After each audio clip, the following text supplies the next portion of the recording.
We are. While I was doing all that I jabbering. believe it does. Yeah, when I held my hand up, it started to do it. So, wonderful. Well, so I'm just going to introduce you real fast, and then you. It doesn't matter that you don't remember the everything in it. Just it was the words you said were, "I've never seen anything like it before." I did say that. Yeah. And I believe it. And when I saw the goals that you had for your program, it was a list of 60. And now you're telling me it's 72. This is Joyce, my friends. She's a psychologist. She's 90, about to be 90 years old. Yes, I am. And I do handyman work for her. We have a really nice relationship. I've known her for about a week, and she's a psychologist. So I've showed her my program for the men's mental health stuff that we're doing, and I just wanted to let you know her thoughts, because don't let me say what she thinks. Let her say what she thinks about it. And she was just discussing with me about it having 60. There are 60 secondaries. There are 12 primaries. Yes. Remember the first list of 12? So there's 72. Yeah, there's a lot. It's a lot to remember. It depends on how you do your math. It's whether you're calling them primary or whether you're calling them the expansion on the program. Right. I understand that. I read them all. And I need to tell you, I was very impressed with them because I think it's one of the best approaches to mental health that I've seen. And that's the purpose. We're not trying to do traditional mental health services because it's not working. We're just throwing bodies at it, and throwing bodies at it. We're going to run out of bodies. Therapists are going to. There's not a large supply of them on this planet. Oh, absolutely. But here's the problem. I think everybody talks. Well, we could give better life to people if we could just cure all their mental problems. But your program is not aimed at curing. Your program is aimed at helping people acquire skill. Mm-hmm. And I think that's an excellent approach. And not only that, one of the outstanding things about it is that your program does something that I have not seen in group programs before. And that is, first of all, there's mentoring going on where people who have already succeeded are able to help others. And not only that, you're requiring some face-to-face meetings where people can get together and share their experiences, and I can't think of a better approach than that. It's all about creating unity. The ability to have men in their communities know other men like them in their communities is so invaluable. Yes, and it doesn't suggest that these are weak people who need to be strengthened. Not at all.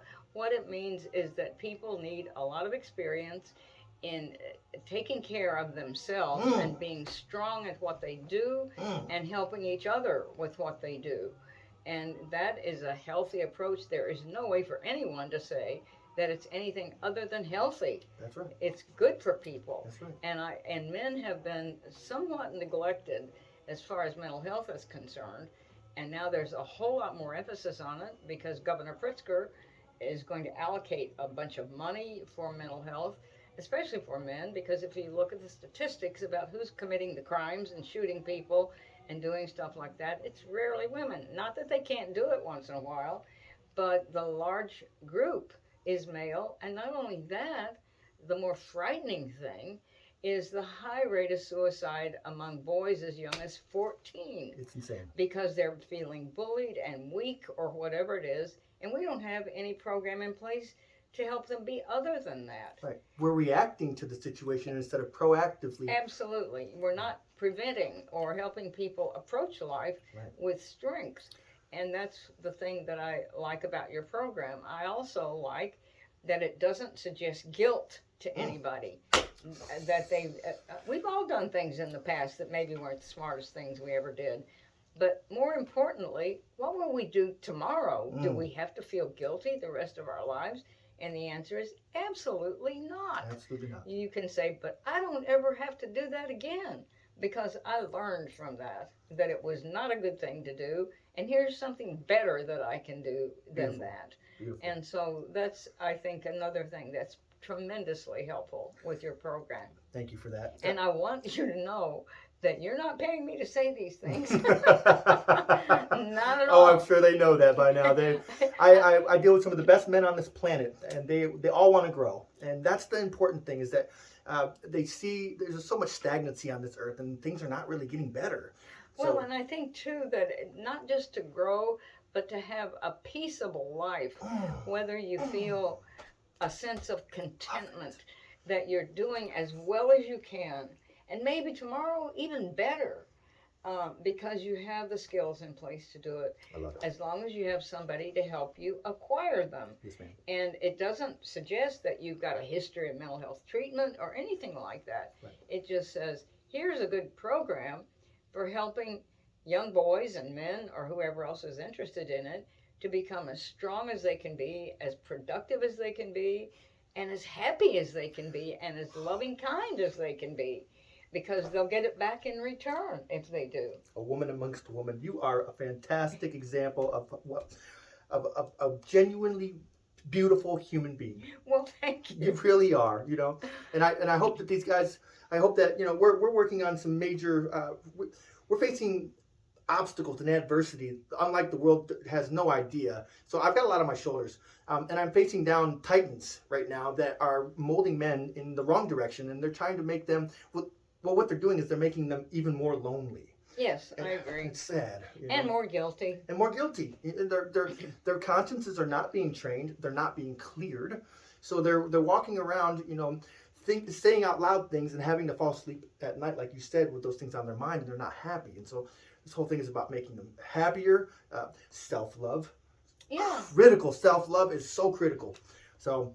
Well, and I've often wondered, because one of the things that I used to hear when I had a small practice going, and people say, well, nobody loves me. And I thought, do you love yourself? And they say, what?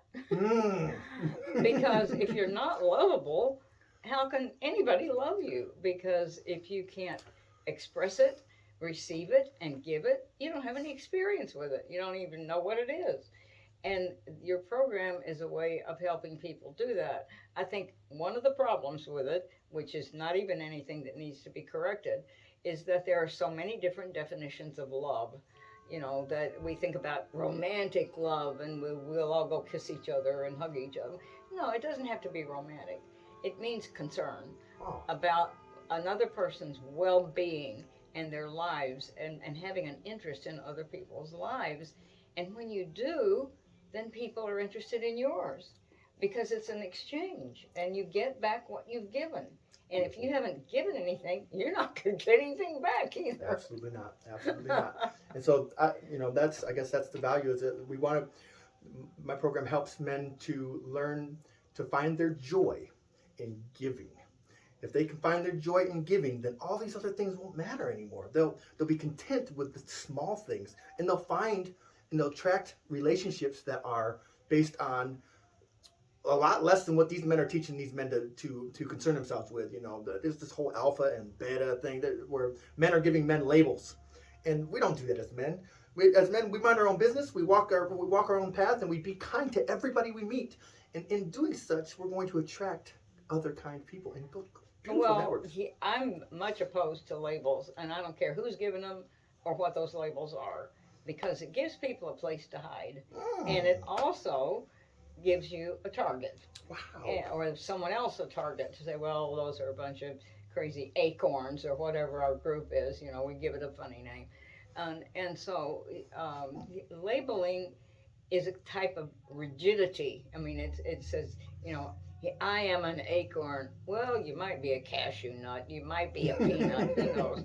But I made that up as I was But it's going. beautiful. It makes sense. I love it. I love it. Absolutely. So I think to be a part of a group that has an identity, that's a whole different thing from saying that this person is labeled that way. Mm-hmm. And I think that's really not a good idea. And that's one of the reasons that I sometimes had clients who would come in and say, well, I've been labeled as manic depressive, or I've been labeled as schizophrenic.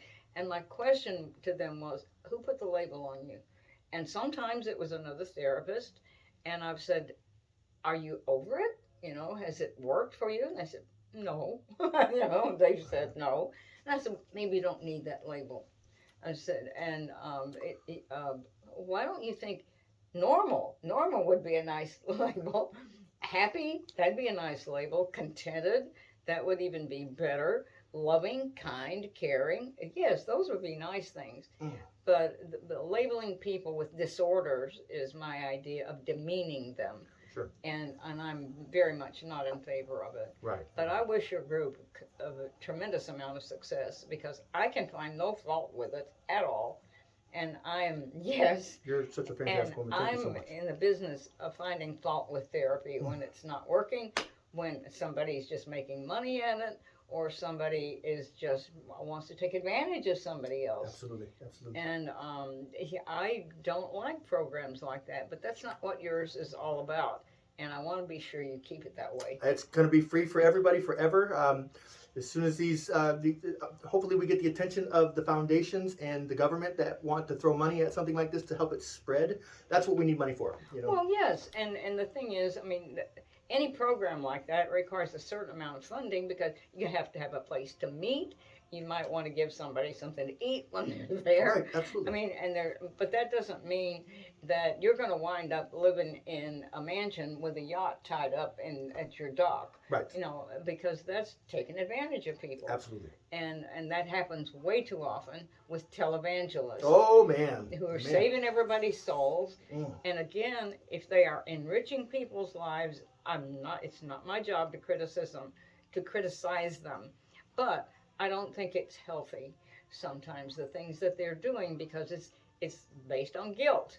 Leading by example is important, though. You know, you can't tell somebody one thing and then do the other. These men have so much money that they're not doing anything with it, but they're not telling. So the televangelists aren't telling men to chase money, but some of these men are out here telling men to chase money. And well, another thing that I think is good about your program is that, and I know this is biblical, and I'm not criticizing the Bible because I'm going to expand on this, but the Bible has said that you must confess your sins. And sometimes it says confess before men and all of that. Well, I think it is a good idea to recognize your sins. And that doesn't necessarily mean that you have to take an ad out in the newspaper. And I've even seen that done a time or two. Sure. And because it gives you a starting point to work. I love what you just said, because we can add that to the group. Is, man, if you got anything on your plates that you want to let us know about, it won't leave this group. If you got to get rid of it. But you're not required. No, not at all. You're absolutely not required. Not at all. But you do need to think about what you have regretted in the past, so that you don't repeat it again. Yeah. You can't wipe it away and say it never happened, because there are people that lie about it all the time and say, well, I never did that. And I thought, well, I know 4 ex-wives you have that say you did. Joyce, I appreciate your time today. You know, maybe we'll have you on again, and we might be able to sit down and do this again as things progress. Things are progressing very wonderfully right now. And good, I'm glad. I really appreciate you sitting down and taking the time and making this video with me, and I'm sure the guys I've never cared what your past was. I don't even want to know. It doesn't matter. No, what's important is when you're going to work this afternoon. I'm going back to work right now. The lawnmowers are done out there. I can finish painting that shed, and we'll be back at it. So. But seriously, I would end on that note. What's in the past stays there. Right. All you have control over is what's going to happen for the rest of the day and tomorrow. That you can plan. That you can control. And it doesn't make any difference how many times you screwed up in the past. You don't have to keep doing it. That's right. And there's no point in worrying about the future, because you don't have any control of what's going to happen tomorrow. No, you don't. So all we can do is worry about today. We could have a storm. Boy, it was a real one. Hey, thank you so much. I really You're appreciate very you. welcome. All right, I'll be glad to do it again anytime it's helpful. But I do think you're onto something really good, and I want to see it succeed. It's going to succeed. I believe Absolutely. it will. Joyce, thank you so much. I appreciate your time. You're welcome. And guys, Joyce, you just met her. She's fantastic. All right. Thank you so much.